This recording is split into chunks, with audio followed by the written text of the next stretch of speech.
இயேசுவுக்கே நன்றி. மரியே வாழ்க. இந்த செம்மன் புனிதரினுடைய பரிந்துரையாலும் இந்த சிவகங்கை சீமையினுடைய மகிமையினாலும் நமது வட்டானம் அரசு நகரிலிருந்து இரண்டாவது குருவை தாய் திருச்சபைக்கு நாம் கையளித்திருக்கின்றோம். இறைவனுக்கு நன்றி சொல்வதோடு குடும்பத்தாருக்கும் இந்த ஊருக்கும் எங்களுடைய சபையின் சார்பாக நன்றிகளும் வாழ்த்துகளும் ஜெபங்களும். இறைவனுக்கு மலரை கொடுத்தேன், என் மனதை கேட்டார். பொன்னை கொடுத்தேன், என்னை கேட்டார். உள்ளதை கொடுத்தேன், உள்ளத்தை கேட்டார். என்னையே கொடுத்தேன், தன்னையே கொடுத்தார். எனக்காக, எல்லாம் உமக்காக. அம்மா இல்லைங்களா? அம்மா இல்லையா? என்ன அம்மா? எல்லாம் யாருக்காக? இதெல்லாம் யாருக்காக? அப்ப நாம் யாரை மகிமைப்படுத்துகிறோம்? யாரை மகிமைப்படுத்துகிறோம்? ஆண்டவரை மகிழ்த்துகிறோம். அது துறவரமாக இருந்தாலும் சரி, இல்லறமாக இருந்தாலும் சரி. ஏனென்றால் துறவரம் இல்லறத்திலிருந்து வருவது. எனவே அந்த இல்லறம் மகிமைப்படுகின்ற பொழுது துறவரமும் மென்மேலும் மகிமைப்படுத்திக் கொண்டே இருக்க வேண்டும். அதுதான் என்னுடைய சித்தம். கடவுளுடைய படைப்பின் நோக்கமும் அதுதான். ஆக ஒருவர் தன்னையே முழுவதுமாக கடவுளுக்கு கொடுக்கின்ற பொழுது கிடைக்கின்ற மகிழ்ச்சி அந்த குடும்பத்தாருக்கு மட்டுமல்ல, அந்த ஊருக்கு மட்டுமல்ல, சமுதாயத்துக்கு மட்டுமல்ல, திருச்சபையும் அகில உலகமும் ஆனந்தம் கொள்ளுகிறது, மகிழ்ச்சி கொள்ளுகிறது. ஒரு கிராமத்துக்காக ஒருவர் இறப்பதோ அல்லது நல்ல காரியத்திற்காக ஒருவர் நான் விட்டு கொடுப்பதில் தவறு இல்லை. ஆமா இல்லைங்களா? அதானே செய்யறோம். சரிப்பா, போப்பா, விடுப்பா, ஊருக்காக விட்டு கொடுப்பா, குடும்பத்துக்காக விட்டு கொடுப்பா, சொத்து வரைச்சப்போ சொல்றோமா இல்லைங்களா?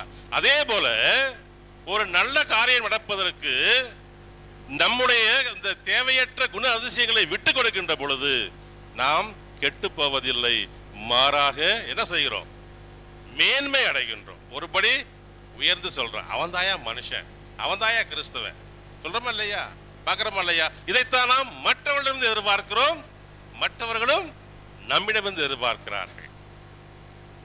ஆக இப்படிப்பட்ட இந்த சூழலில் நம் மண்ணின் மைந்தர் அருள்பணி ஆரோக்கிய ஜெயரூபன் இறைவாக்கினரோடு சேர்ந்து, திருத்துதர் பவுலோடு சேர்ந்து, கிறிஸ்துவுக்காக நான் அனைத்தையும் குப்பை என கருதுகிறேன், என்னை இழக்கவும் தயாராக விட்டேன் என்று சொல்லி எல்லாத்தையும் சுருக்கி எல்லாம் உமக்காக என்ற மான்ஃபோர்ட்டின் கோட்பாட்டினை, வாழ்க்கை சுருக்கத்தை தன் விருது வாக்காக கொண்டு கிறிஸ்துவை ஆதாயமாக்க தன்னையே முழுமையாக அன்னை கன்னிமரியாள் வழியாக கிறிஸ்துவிடம் அர்ப்பணம் செய்து கொண்டிருந்த ஆண்டவருக்கு நன்றி பலி செலுத்திக் கொண்டிருக்கிறார்.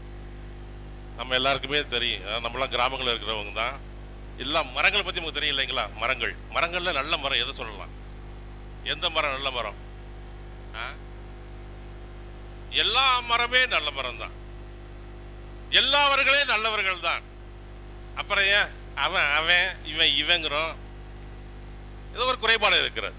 ஆமா இல்லைங்களா? எனக்கு தெரிஞ்ச வரைக்கும் மரங்கள்ல அந்த மகிழ மரத்துக்கு ஒரு தனி பெருமை உண்டு.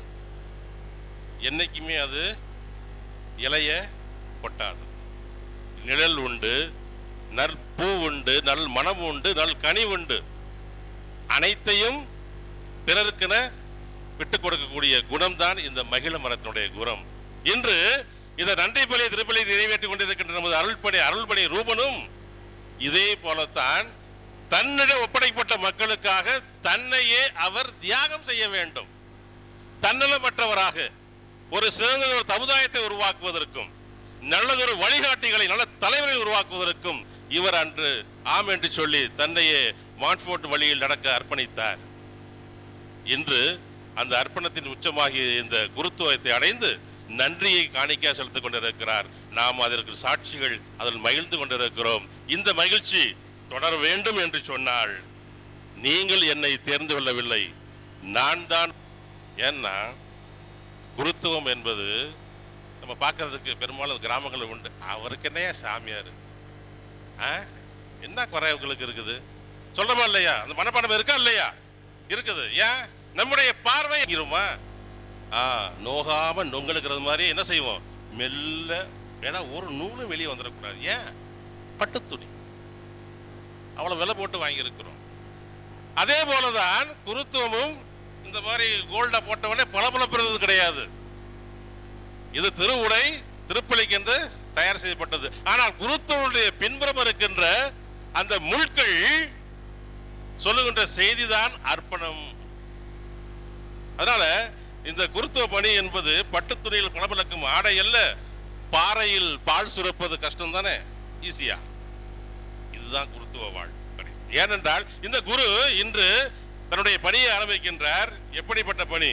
அமைதி தேடி, ஆறுதல் தேடி, அன்பை தேடி, மக்களை தேடி, உதவியை தேடி, அரவணைப்பை தேடி, மகிழ்ச்சியை தேடி, விடுதலையை தேடி வருகின்ற மக்களுக்கு மகிழ மரமாக இருந்து அனைவரையும் ஏற்றுக்கொண்டு ஒதுக்கப்பட்டவர்களுக்கும், ஓரங்கட்டப்பட்டவர்களுக்கும், புறக்கணிக்கப்பட்டவர்களுக்கும், தம்மை நாடி வரும் அனைவருக்கும் ஆறுதலின் மணலை கொடுப்பதற்கு என்று இதோ புறப்பட்டு விட்டார் நம்முடைய மண்ணின் மைந்தர். இதுதான் குருத்துவம். இதுதான் இயேசு கிறிஸ்து அன்று ஏற்படுத்திய குருத்துவத்தினுடைய மேன்மை. இதைத்தான் என்று நேற்று நாம் அதற்கு சாட்சி வந்தோம். நம்முடைய மறைமாவட்ட ஆயரும் அதைத்தான் சொன்னார் மறைமுறையிலே. இன்று இறைவாக்கினர் எசாயா சொல்லுகின்ற வார்த்தைகள் நிறைவேறி இருக்கிறது. ஆண்டவராகிய என் தலைவரின் ஆவி என் மேலே, அவர் எனக்கு அருள்பொழிவு செய்துள்ளார். ஒடுக்கப்பட்டோருக்கு ரட்சியை அறிவிக்கவும், உள்ளமடைந்தோரை குணப்படுத்தவும், சிறைப்பட்டோருக்கு விடுவிக்கவும், கட்டுண்டோருக்கு விடுவிக்கவும் என்னை அனுப்பியுள்ளார் என்ற வார்த்தைகள் இறைப்பணியாளர் ரூபனுடைய வாழ்வில் செயல் வடிவம் பெற வேண்டும் என்று சொன்னாள். இவர் தன்னையே இன்று முழுமையாக அர்ப்பணித்திருக்கிறார். இந்த அர்ப்பணம் தன்னுடைய வாழ்வில் வருகின்ற சவால்களையும் தடைகளையும் உடைத்தறிந்து முன்னேறி செல்ல வேண்டுமே ஒழிய ஒருபோதும் பின் வாங்கப்படக்கூடாது. ஒரு மாற்றான வளர்ச்சிக்கு அவர் தன்னையே அர்ப்பணித்துக் கொள்ள வேண்டும். ஏன்னா சாமியார்கள் நினைக்கிற மாதிரி எல்லா போதுமே மகிழ்ச்சி கிடையாது. எங்களுக்கும் சில ஒட்டுணிகள் உண்டு. ஒட்டுணிகள் ஒட்டு பார்க்குறோமல்ல வேப்ப மரத்தில், அந்த ஒட்டு சாப்பிட்டா இனிக்குதா? வேப்ப மரம் கசப்பு, ஆனா அதில் வருகின்ற ஒட்டு இனிக்குது. குருத்துவ வாழ்வில் அதே போலதான் எங்களை சார்ந்த ஒட்டுணிகள் நிறைய இருக்குது. சொல்ல போனோம்னா என்ன? கஷ்டங்கள், சோதனைகள், வேதனைகள், எதிர்பார்ப்புகள், ஏமாற்றங்கள், வெறுப்பு, இன்னும் எதிர்பாராததை எதிர்பார்த்திருப்பது போன்ற ஒட்டுணிகள் தான் எங்களை சார்ந்தது. இறக்கும் வரை உடனே வரக்கூடியவை, அது எங்கும் செல்லாது. இப்படிப்பட்ட இந்தமான ஒட்டுணிகளோடு வாழ்கின்ற பொழுது ஒரு அருள் பணியாளர் இதயம் உள்ளவராக, ஈரமுள்ள இதயம் உடையவராக, உதவும் கரங்களை பெற்றவராக, கொடுக்கின்ற பணி உடையவராக, பிறரின் தேவைகளை நிறைவு செய்வராக இருக்க வேண்டும். இதுதான் பணி குருத்துவத்தினுடைய பண்பு. ஓகே, முடிஞ்சு போச்சு. சென்டிமெண்ட்லாம் முடிஞ்சு போச்சு. இப்ப பிராக்டிக்கலுக்கு வருவோம். இந்த காலகட்டத்தில் 2024ஆம் ஆண்டு ஆயிடுச்சு. இந்த காலகட்டத்துக்கு இந்த பணி குருத்துவம் எப்படி இருக்கிறது? எப்படி இருக்கிறது? நாம் நம்மளே மாற்றிக்கொண்டு இருக்கிறோம். ஆமா இல்லைங்களா? நம்முடைய சாப்பாட்டு பழக்க வழக்கம் மாறி போச்சு, ட்ரெஸ்ஸிங் சென்ஸ் எல்லாம் மாறி போச்சு, உறவு முறை மாறி போச்சு, கூட்டு குடும்பம் இருந்ததுக்கெல்லாம் தனிமரமா வாழ்ந்து கொண்டு இருக்கிறோம். இப்படி அனைத்திலும் மாற்றங்களை நாம் கண்டுகொண்டு முன்னேறி கொண்டே இருக்கிறோம். ஆனால் நிறையவற்றை இழந்து கொண்டிருக்கிறோம் என்பதை நாம் மறந்து விட்டோம். அதே போலதான் இந்த குருத்துவ பணியும் இந்த காலகட்டத்திற்கு ஒரு பெரிய சவாலாக இருக்கிறது. இது சாத்தியமா? இந்த காலகட்டத்தில் அருமையான, அன்பான, பண்பான, இரக்கமுள்ள, மன்னிக்கக்கூடிய நல்ல குருவாக ஒருவர் வாழ வேண்டும் என்று சொன்னால் இது இந்த காலகட்டத்தில் சாத்தியமா? சாத்தியமா இல்லையா? சாத்தியமா இல்லையா? ஹலோ, பசிக்குதோ? பசிக்குதா? அப்ப சொல்லுங்க, சாத்தியமா இல்லையா? சரி, அது போயிட்டு போகுது. யார் இந்த ரூபன்? செவத்தியானுக்கும் அண்ணம்மாளுக்கும் பிறந்துன்னு சொல்லக்கூடாது. அது உண்மைதான், அதை நான் மறுக்கல. யார் இந்த ரூபன்? கடவுளுக்கு வேற்றுக்கிற வாசியா அவரு? வேற எங்கேயும் வந்தாரா? இல்ல, நம்மள்ட வந்தவர் தான். எங்கிருந்து வந்தாரு? நம்மள்ட வந்தாரு சொல்லுவாங்க பெரியவங்க எல்லாம். அந்த பயலா போறேன், நான் போறப்ப, நான் இருந்தப்ப அவன் ஓடிட்டு இருந்தான் ஒண்ணு இல்லாம. கிராமத்துல சொல்லக்கூடிய வழக்கங்கள் இது. ஆமா, அது வளர்ச்சி, மனித பரிணாம வளர்ச்சி அது. ஆனால் இன்று இந்த காலகட்டத்திற்கு யார் இந்த ரூபன்? யார் இந்த அருள்பணி ரூபன்? வேறு ஏற்றுக்கிற வாசியம் அல்ல, வேற யாரும் இல்லை, நம்மில் ஒருவர். யாரு? அவர் நம்மில் ஒருவர். நாம் அன்றாடம் சந்திக்கக்கூடிய பிரச்சனையில் இருந்து இவருடைய குருத்துவம் அர்த்தம் பெற முடியும் என்று சொன்னால் முடியுமா? முடியாதா? நாம் சந்திக்கின்ற அன்றாட பிரச்சனைகளில் இருந்து வந்தவர். அந்த பிரச்சனையிலிருந்து இந்த குருத்துவம் என்று நிறைவேறி இருக்கிறது. இது அர்த்தமுள்ளதாக மாற முடியுமா? முடியாதா? முடியும், முடியும். அதுக்கு நீங்க சாட்சிகள். ஆனா இந்த காலப்போக்கிலே நான் வாழ்ந்து கொடுக்கிறேன். என்னப்பட்ட வெளிப்பட்ட காலம் அத்துமீறிய நுகர்வு வெறி கலாச்சாரத்தில் வாழ்ந்து கொண்டிருக்கிறோம். அத்துமீறிய நுகர்வு வெறி கலாச்சாரம். இதுல இந்த பணி குருத்துவம் சாத்தியமா? இவர் ஏற்றுக்கின்ற அந்த குருத்துவ பணி சாத்தியமா? அது என்ன அத்துமீறிய நுகர்வு கலாச்சாரம்? மனிதர்களை மனிதர்களாக பார்க்காமல் பொருட்களாக பார்க்கக்கூடிய நிலைதான் இன்றைய சமூகத்தின் அவல நிலை. ஆமா இல்லைங்களா? இன்னைக்கு யாராவது மதிக்கிறோமா? இன்னைக்கு யாராவது மதிக்கிறோமா? ஒரு சின்ன பையன் கூப்பிட்டு கேளுங்க, நான் உன் வீட்டு வேலைக்காரனா? நம்ம பெற்றது நம்ம பேச்சை கேட்க மாட்டேங்குது. நம்ம பெற்றது நம்ம பேச்சை கேட்க மாட்டேங்குது. ஏன் என்னை பெத்தங்குது? இதெல்லாம் நம்ம எப்படி நம்ம காலத்தில் பேசிங்களா? நானும் சிவகங்கை சீமைக்காரன் தான், வெளியூருக்காரன் கிடையாது. நம்ம பெற்ற நம்ம கேட்குது, ஏன் என்னை பெத்த? காலம் மாறி போச்சு. இதே நம்ம கேட்டது என்ன இருக்கும்? உழுதுருக்கும் பலாருன்னு இன்னைக்கு அடிச்சு பாருங்க. என்ன நீ என்ன அடிக்கிற? நெஞ்சை முத்திட்டு வருவான். இப்படி காலம் மாறி போய் கிடக்கின்ற தர்மத்தில் எல்லாமே ஃபாஸ்ட். நமக்கு இன்னைக்கு என்னயா போன் பண்ணா சாப்பாடு வீட்டுக்கு வருது, போன் பண்ணா சாப்பாடு வீட்டுக்கு வருது, போன் பண்ணா புன வண்டி வீட்டுக்கு வருது. என்ன வித்தியாசம்? என்ன வித்தியாசம்? காலத்தின் மாறுதல். எல்லாமே அவசரம், எல்லாமே அவசரம். நெட்வொர்க் வேலை செய்யணும், நமக்கு டென்ஷன் ஆயிடுது. டவர் இல்லைன்னா பிரச்சனை, பொறுமை இழந்துடுறோம். இப்படி காலத்திற்கு ஏற்றால் போல் நம்மையே மாற்றிக்கொண்டு இந்த நுகர்வு வெறி கலாச்சாரத்தில் நாம் உடன் பங்காளிகளாகவே மாறிவிட்டோம். இப்படி இருக்கின்ற இந்த தருணத்தில் இவருடைய பணி குருத்தம் எப்படி சாத்தியமாகிறது? எப்படி சாத்தியம்? ஏன்னா இது ஒரு பெரிய பிரச்சனையாக இருக்கிற சமுதாயத்தில். எல்லாத்தையும் வாங்கி குமிக்கிறோம், பார்க்கறதெல்லாம் வாங்குறோம். அது தேவையா தேவையில்லையா அதெல்லாம் பிரச்சனை கிடையாது. அவன்கிட்ட இருக்குது, அவள்கிட்ட இருக்குது, என்கிட்ட இருக்கணும். வாங்கி என்ன பண்ண போற? போய் பாருங்க, மச்சல் எல்லாம் அடிக்கதான் இருக்கும். எல்லாரும் வீட்லையும் பார்த்துருக்கீங்க, கல்யாணம் சீல் கொடுத்துருப்பாங்கல்ல, பாத்திரம் பலகாரம் குடம் அந்த குடம்னு. என்னைக்காவது யூஸ் பண்ணிருக்கீங்களா? அதை எடுத்து ஏதாவது யூஸ் பண்ணிருக்கீங்களா? அடிக்கதான் இருக்கும், ஒன்னத்துக்கு பயன்படாது. ஆனா கொடுப்பாங்க கல்யாணம் பண்ணும்போது. எதுக்கு கொடுக்குறாங்க நமக்கே தெரியாது. இப்படி இது ஒரு உதாரணம். இப்படி காலத்துக்கு ஏற்றாற் போல் நாம் வாங்கி வாங்கி வாங்கி சேர்த்து கொண்டிருக்கிறோம். பத்தாவதுக்கு கடனையும் வாங்குறோம். எதற்கு? பகட்டாக வாழ்வதற்கு, மற்றவர்கள் முன்னாடி நல்லவர்கள் கௌரவத்தோடு வாழ்வதற்காக நாம் கடனாளிகளாக மாறிக்கொண்டிருக்கிறோம். இதுதான் நுகர்வு கலாச்சாரத்தினுடைய வெறி, நுகர்வு கலாச்சாரத்தினுடைய வெறித்தனம். இதுதான். இது குருத்துவத்தையும் பாதிக்கிறது, குருத்துவத்தையும் குருத்துவரும் இதிலிருந்து குருக்களும் இதிலிருந்து வேறுபட்டவர்கள் அல்ல. குருத்துவதற்கு எதிர்ப்பதம் என்ன? குருத்துவதற்கு எதிர்ப்புறம் வாட் இஸ் ஆப்போசிட் ஆஃப் குருத்துவம்? இல்லறன்னு சொல்லக்கூடாது, அதெல்லாம் முடிஞ்சு போச்சு. ஏன்னா குருத்துவத்துக்கு ஆரம்பம் தான் இல்லறம். அது எப்படி எதிர்ப்புறமா மாறும்? இல்லையா? குருத்துவம் வர்றது இல்லறத்துல இருந்து. அப்புறம் அது குருத்துவ துறவரத்துக்கு எதிர்ப்பதும் இல்லறம் அல்ல, நுகர்வு வெறி கலாச்சாரம். எது? இந்த நுகர்வு வெறி கலாச்சாரம். இந்த தாக்கம் குருத்துவத்தையும் விட்டு வைக்கவில்லை. எனவே அன்புமிக்க சகோதர சகோதரிகளே, சுருக்கமா சொல்ல போனா அருள்பணி ரூபனுடைய இந்த நன்றி திருப்பலியில் கலந்து கொண்டு ஜெபித்துக் கொண்டிருக்கின்றோம். குருக்களுக்காக நீங்கள் கண்டிப்பாக ஜெபிக்க வேண்டும். ஏனென்றால் இந்த நுகர்வு வெறி கலாச்சாரம் குருக்களை எப்படி பாதிக்க தெரியுமா? துறவிகளை சோம்பேறிகளாகவும் சமுதாய அக்கறையற்றவர்களாகவும் அறப்பணியாக ஆன்மீக பணியை ஏனோ தானோ என்று செய்யக்கூடிய அளவுக்கு சுயநலவாதிகளாகவும், ஏன் துறவரத்தை விட்டு வெளியேற இது ஒரு பெரிய காரணமாக இருக்கிறது. ஆமா இல்லைங்களா? கண்டிப்பா, யாரும் மறுக்கப்படாத உண்மை. ஏன்னா நம்மெல்லாம் எங்கிருந்து வந்திருக்கிறோம்? குடும்பங்கள் வந்திருக்கிறோம். வேற்றுக்கிரக வாசிகள் அல்ல, துறவிகள் வேற்றுக்கிரக வாசிகள் அல்ல, நம்முடைய பிள்ளைகள், நம்முடைய மைனின் மந்திரர்கள், நம்மில் ஒருவர்கள். ஓகே, இப்படிப்பட்ட இந்த அர்ப்பணத்தில் வாழ்கின்றவர்களுடைய வாழ்வில் வரைக்கூடிய பெரிய சவால் ஒன்று. முதல்ல என்னவென்று சொன்னால் தனிமை. என்னது? என்னது? தனிமை. எனக்கு நல்லா ஞாபகம் இருக்குது. என்னுடைய ஆர்டினேஷனுக்கு அப்புறம் எல்லாம் வாழ்த்துனாங்க, எல்லாம் முடிஞ்சிட்டு எல்லாம் சாப்பிட போயிட்டாங்க.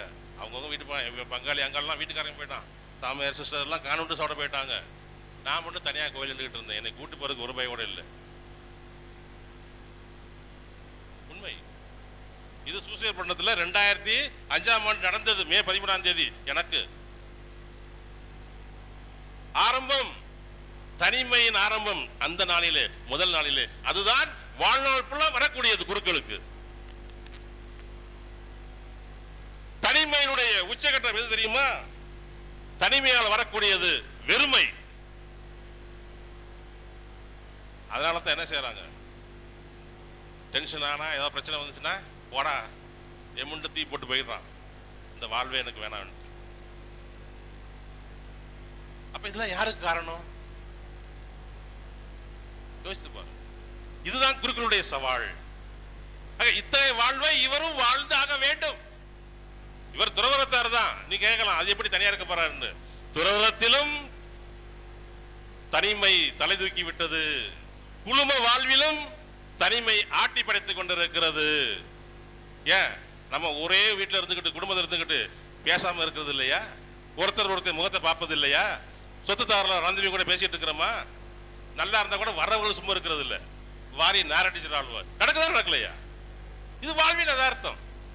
இது வாழ்வின் யதார்த்தம். இதையெல்லாம் எப்படி நம்ம சரி செய்யறோம்? ஓகே, தனி கொடுத்துல போய் தொலை, போ, வெட்டி விடு, முடிஞ்சு போச்சு. ஒட்டு இல்ல, உறவு இல்லை. எங்களுக்கும் அதே போலதான். இன்னைக்கு முடிஞ்சு போச்சு, அவ்வளவுதான். இனி எப்பா லீவுக்கு வருவாரு, போவாரு. அப்ப அவருடைய தொடர்பு எப்படி இருக்கும்? அதற்காகத்தான் தாய் திருச்சபை நம்மை பார்த்துக்க இருக்குது. குருக்களுக்காக ஜெபியுங்கள், இறை அழைத்தலுக்காக ஜெபியுங்கள். அவர்கள் தங்களுடைய பலவீனங்களிலிருந்து பலவீனங்களை மாறுவதற்கு உங்களுடைய குடும்ப உறவிலே, குடும்ப ஜெபத்திலே அவர்களை முன்வையுங்கள் என்று துறவிகளுக்காக தாய் திருச்சபை உங்களை கேட்டுக்கொண்டிருக்கிறது. அன்பிமிக்க சகோதர சகோதரிகளே, இந்த தனிமை, இந்த தனிமையால் வரக்கூடிய வெறுமையை எப்படி நம்முடைய அருள்பணி ரூபன் சமாளிக்க போகிறார்?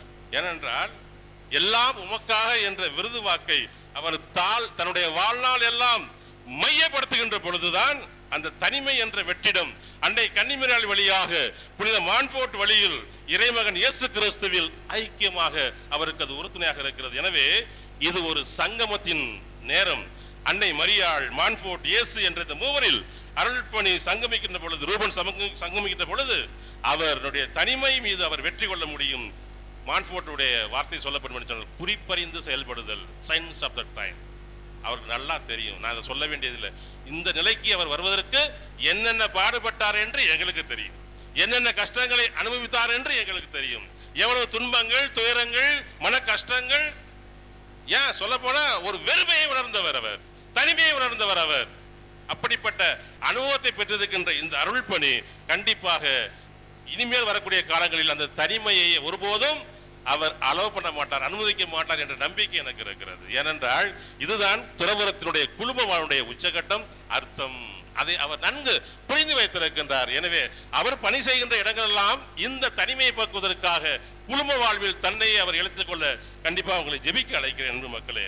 எனவே இந்த இயேசுனுடைய அறப்பணியாக இந்த குருத்துவ பணி 3 நிலைகளில் நான் பார்க்க முடியும். முடிச்சிருவேன், அவ்வளவுதான், முடிச்சிட போறேன். போராடிக்கல தானே. இயேசுடைய அறப்பணி 3 பணி. முதல் பணி என்ன? போதிக்கின்ற பணி.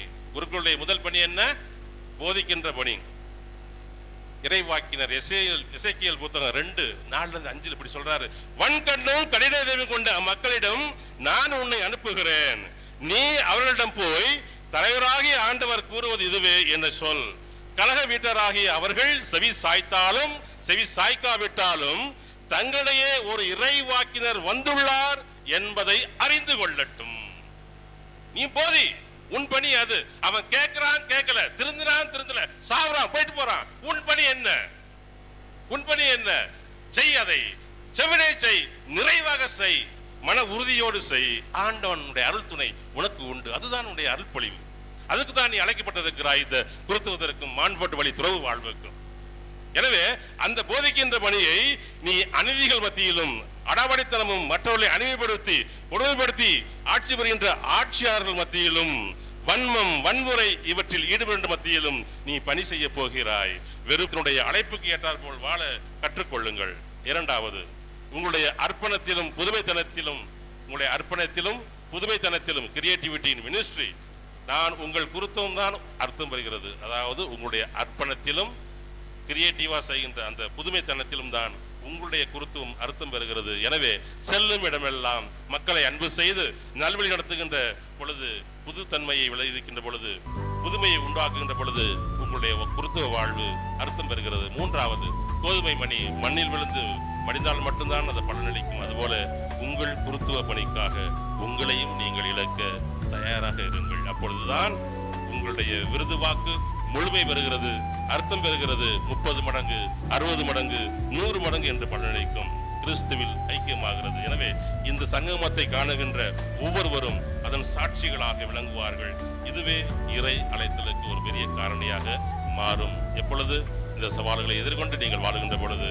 எனவே அன்பு தம்பி அருள்பணி ஆரோக்கிய ஜெயரூபன் தெளிந்த மனநிலை பெற்றவராக, பரந்த சிந்தனை உடையவராக, தொலைநோக்கு பார்வை பெற்றவராக, நன்மைத்தனம் உள்ளவராக, சினம் கொள்ள தாமதிப்பவராக, இரக்க குணம் உடையவராக, நீதிக்கும் நேர்மைக்கும் சான்று பெறக்கூடியவராக, உன்னை கொடுக்கவும் உன்னை இழக்கவும் தயாராக இரு. இதுவே அர்ப்பணத்தின் உச்சம். ஏனென்றால் எல்லாம் உனக்காக, எல்லாம் இயேசுவுக்காக.